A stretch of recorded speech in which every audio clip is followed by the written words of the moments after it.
बहुत ही unique recipe लेकर आज मैं आई हूँ। जो कि सर्द का हल्का हल्का मौसम, ठंड का मौसम आ चुका है, तो गोभी जो है ना बहुत ही फ्रेश मिला। तो मैं यहाँ बना रही हूँ शाही गोभी और आलू की सब्जी की बहुत ही टेस्टी। ये सब्जी इतनी टेस्टी बनी है ना कि जैसे शादी वाला सब्जी होता है ना उसे भी फेल कर देगा, उस तरह का सब्जी बनेगा। तो ये देखिए, मैं मार्केट से फ्रेश गोभी 2 लेकर आ गई थी, छोटा छोटा साइज़ का। ये जो देहाती गोभी होता है ना वो वाला गोभी है, उसका टेस्ट बहुत ही गजब का आता है।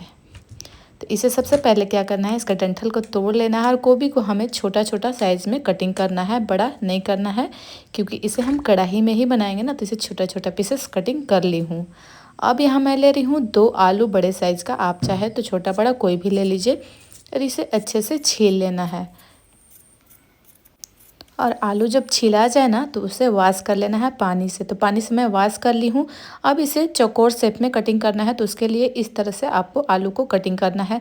आप चाहे तो सिंपली भी कटिंग कर सकते हैं, मैं बस लुक इसका थोड़ा अच्छा आएगा इसलिए इसे चौकोर शेप में कटिंग कर रही हूँ। यहाँ पे मैं हाफ केजी के करीब गोभी ली हूँ और आलू का क्वांटिटी 300 ग्राम के करीब होगा, क्योंकि बड़ा बड़ा आलू है। तो थोड़ा सा आलू जो है ना गोभी से आपको कम ही रखना है, तभी ये सब्ज़ी अच्छा बन के निकलेगा। नहीं तो ज़्यादा आलू हो जाएगा ना तो सिर्फ आलू आलू ही दिखेगा। अब इसे क्या करना है, हल्का सा गर्म पानी ले लेना है, गर्म पानी में डाल के इसे वॉश कर लेना है, क्योंकि गोभी में कभी भी कीड़ा वगैरह थोड़ा बहुत रह सकता है। वैसे तो मैं चेक कर ली थी क्योंकि ताज़ा गोभी था, फिर भी आपको गर्म पानी में इसे वॉश करना ही करना होता है। अब यहाँ पे फिर से मैं गर्म पानी ले ली हूँ और इसे क्या करना है, गैस पे इसे बैठा देना है और हल्का सा नमक डाल रही हूँ, हाफ टी स्पून के करीब। इसे चला देना है। चलाने के बाद आपको क्या करना है, गैस में अच्छा सा खौल आ जाए तब तक आपको इसे छोड़ना है। और ये देखिए अच्छा सा खौल आ चुका है। तो यहाँ कोई भी जालीदार बर्तन ले लीजिए और उसमें आपको इसे छान लेना है।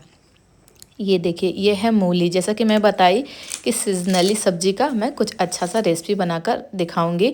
तो मूली को सबसे पहले मैं डंठल को तोड़ ली। डंठल को तोड़ने के बाद मूली को अच्छे से साफ़ करना है। तो साफ़ करने के लिए उसका जो छिलका है, उप साइड का डंठल है, उसे सबको कटिंग कर लीजिए, ताकि कोई भी मिट्टी वगैरह ना लगा रहे।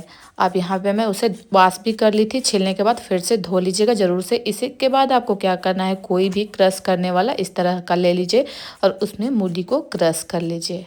और ये देखिए, हमारा मूली भी क्रश होके रेडी हो चुका है। यहाँ पे हमारा मूली जो है ना 3 पाव के करीब होगा, मतलब 700-750 ग्राम के करीब होगा।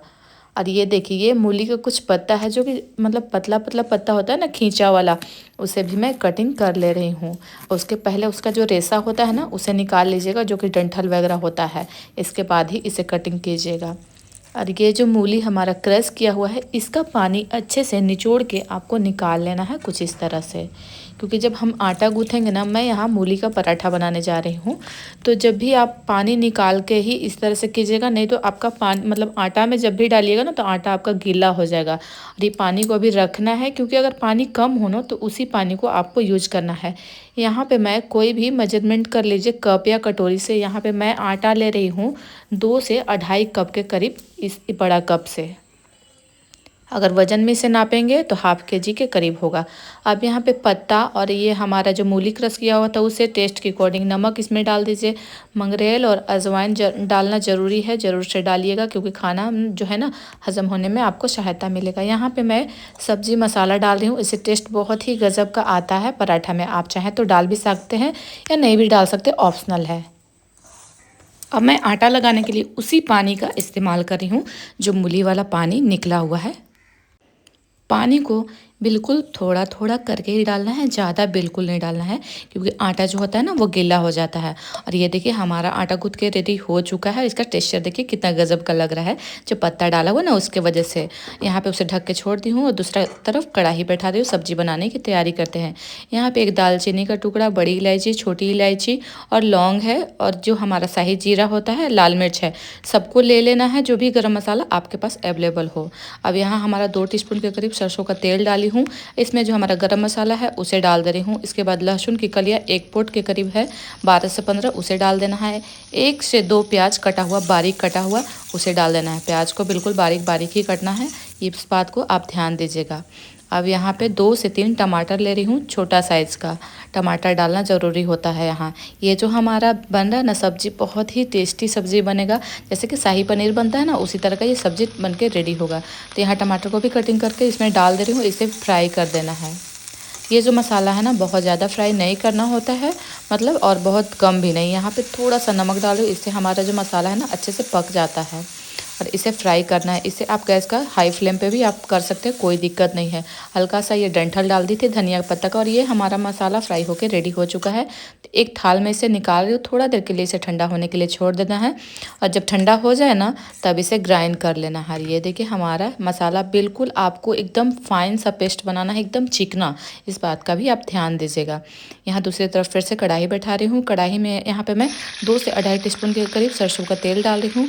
और ये जो हमारा बारीक कटा हुआ गोभी और आलू था जो बॉयल किया हुआ, उसे इसमें ऐड कर देना है। और ऐड करने के बाद उसे फ्राई करना है कुछ इस तरह से। ठंड के मौसम आते ही ना इतना खुशी होता है ना कि क्या ही बताऊं। एक से एक सब्जियां जो है ना एकदम ताज़ा ताज़ा मिलने लगता है। तो यहाँ मैं बना रही हूँ आलू और गोभी का सब्जी, बहुत ही मज़ेदार। और ये देखिए हमारा आलू गोभी फ्राई होके बिल्कुल झटपट से रेडी हो भी चुका है। तो दूसरे तरफ फिर से कढ़ाई बैठा रही हूँ। यहाँ पे मैं डाल रही हूँ 1 से 1.5 टीस्पून के करीब सरसों का तेल। और सरसों का तेल डालने के बाद यहाँ पे मैं मेथी डाली हूँ, जीरा डाली हूँ, बेसिक फ़ोरन है, हींग था। हींग डालने के बाद यहाँ पे क्या करना है, जो हमारा मसाला पीसा हुआ था ना, उसे डाल देना है। डाल के इस तरह से चलाते रहना है। ऊपर से फिर से आपको कश्मीरी मिर्च पाउडर डाल देना है, हल्का सा हल्दी डालना है, टेस्ट के अकॉर्डिंग नमक डालना है। 1 से 1.5 टीस्पून के करीब यहाँ पे मैं नमक डाली हूँ। और ये जो सब्जी मसाला होता है उसे भी 1 से 1.5 टीस्पून के करीब डाली हूँ।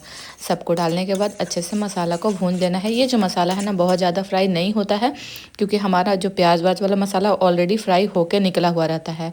और आप मसाला का टेक्स्चर देख के बता सकते हैं कि कितना ये चिकना चिकना, बहुत ही इसका ग्रेवी जो है ना बहुत ही अच्छा ग्रेवी वाला सब्जी बन के तैयार होता है। ऊपर से मलाई डाल दी हूँ मैं, 2 से 3 टीस्पून के करीब घर का मलाई है। और डालने के बाद हल्का सा फ्राई की मसाला को, और उसके बाद हमारा ये जो आलू गोभी है उसे भी डाल के अच्छे से मिक्स कर देना है। तब तक मिक्स करना है तब जब तक कि आपका सारा मसाला अच्छे से उसमें ऑब्जॉर्ब ना हो जाए। और जब मसाला अच्छे से ऑब्जॉर्ब हो जाए तो यहाँ पे आपको पानी ऐड करना है। वो जो मसाला वाला पानी था ना, उसी को मैं ऐड की हूँ। यहाँ पे 1 से 1.5 कप के करीब मैं पानी डाल रही हूँ। बहुत ज़्यादा पानी नहीं डालना है, बहुत कम भी नहीं, क्योंकि हमारा आलू को भी हल्का हल्का बॉयल किया हुआ है। ऊपर से कस्तूरी मेथी ऐड करना है, इससे टेस्ट गजब का निकल कर आता है। इसे 5 मिनट के लिए छोड़ दी थी, और 5 मिनट के बाद हमारा सब्जी देखिए कितना अच्छा बन के रेडी हो चुका है, बहुत अच्छे से पक भी चुका है।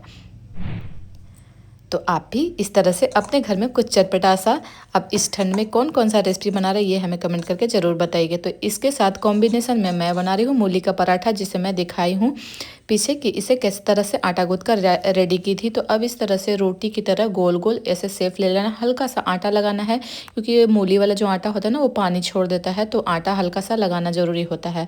आटा लगाने के बाद इस तरह से रोटी वाला शेप में ही, ये रोटी वाला शेप में ज़्यादा अच्छा बनेगा।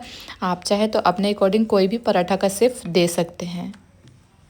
और ये देखिए हल्का हल्का मोटा ही बनता है, बहुत ज़्यादा पतला नहीं बनता है। और इसका टेक्सचर जो पत्ता और धनिया पत्ता डाली ना, उससे बहुत ही अच्छा इसका लुक देखने में लगता है। अब इस तरह से 2 से 3 पराठा को मैं एक साथ ही बेल कर रख ले रही हूँ, और इस तरह से ढेर सारा मूली का पराठा मैं बना के तैयार की। मेरे बेटे को ना बहुत ज़्यादा पसंद आया है, वो सारा पराठा ही खा गया 1 बार 2 बार करके। तो इस तरह से अलटते पलटते रहना है, गैस का फ्लेम को मीडियम रखना है, क्योंकि हल्का हल्का मोटा होता है इस वजह से। अब यहाँ पे कोई भी ऑयल यूज कीजिए, हल्का रिफाइन या घी। यहाँ पे मैं घी यूज कर रही हूँ, क्योंकि हमारे बच्चे को ज़्यादा पसंद है और हेल्दी भी होता है। और बिल्कुल हल्का हल्का ऑयल में ये देखिए पराठा कितना क्रिस्पी करारा अच्छा सा बन के रेडी हो चुका है।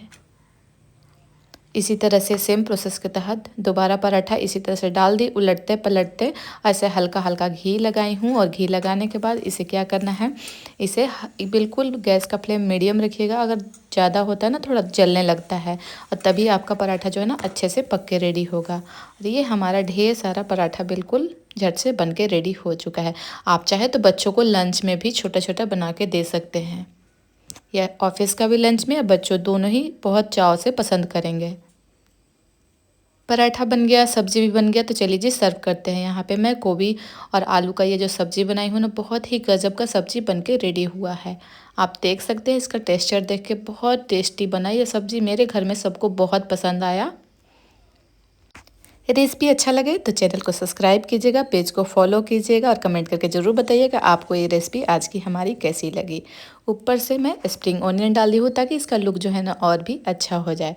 तो सब्जी हो चुका है, तो इस तरह से पराठा और सब्जी इसके साथ मैं प्याज और चटनी के साथ सर्व कर रही हूँ, क्योंकि मेरे हस्बैंड को इस तरह का थाली बहुत अच्छा लगता है, तो मैं हमेशा इस तरह से बनाती हूँ।